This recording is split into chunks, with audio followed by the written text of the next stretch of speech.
India's tiger population is growing.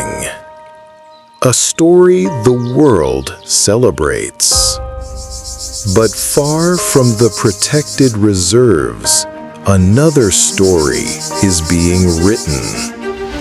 Here, in the fields of farmers and the villages on the forest's edge, the tiger has found a second home. A home it shares with people, sometimes in harmony and sometimes in conflict.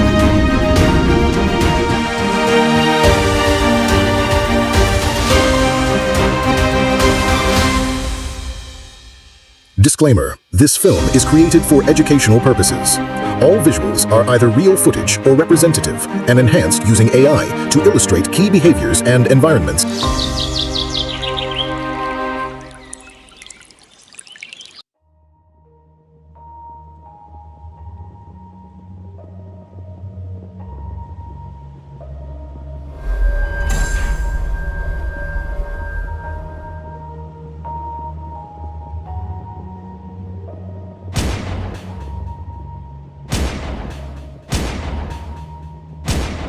"70 years ago, India's tigers were on the brink of disappearance.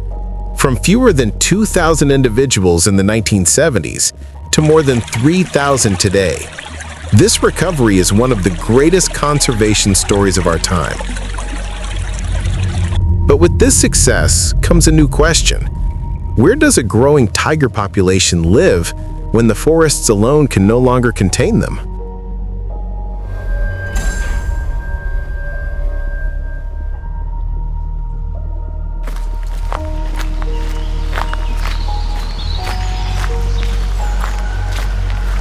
For farmers living along the boundaries of reserves, coexistence is not an abstract idea. It is lived reality every single day. The sugarcane fields that feed their families also provide cover for a stalking tiger. A late-night walk to check on cattle may mean meeting glowing eyes in the dark. Livestock, their lifeline, is often the first victim. And yet, despite these losses, many remain committed to the tiger's survival. Because for them, this predator is not just threat, it is also heritage.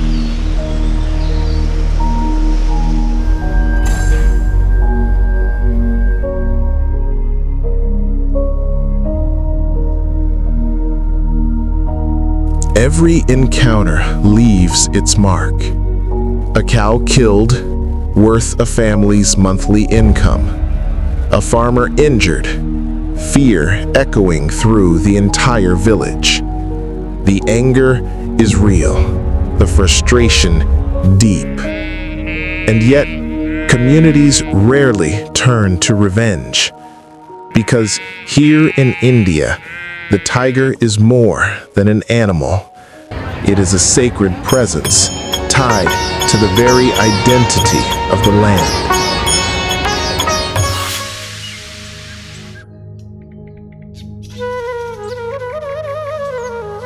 It seems the old trails are overgrown here. Yes, the monsoon changed the landscape. We must find a new way. So, how do people live with a predator? It begins with trust and with knowledge. Forest rangers set camera traps, mapping the tiger's movements. Villagers gather in night meetings, learning how to protect cattle and reduce risk. Simple solutions like stronger enclosures, solar fencing, and herding animals in groups make a difference. And when losses do occur, compensation programs bring relief, easing the burden on families who might otherwise see the tiger as an enemy. Step by step, the story shifts from conflict to coexistence.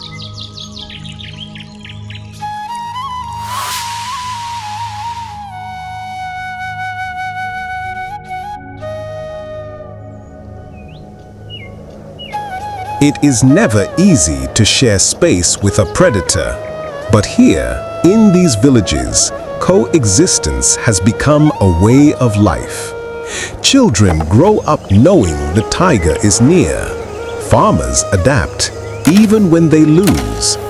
And the community learns that survival is not just about people or about wildlife, but about both together.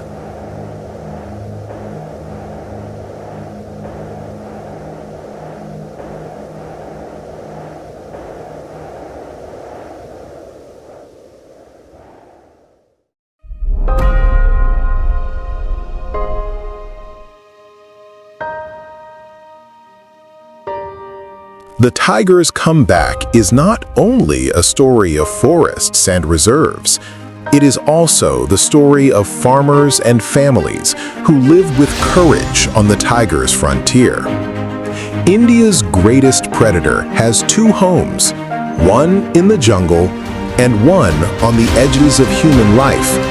If both are to endure, coexistence is the only path forward. This is not just conservation. This is resilience. This is hope. This is the tiger's true story.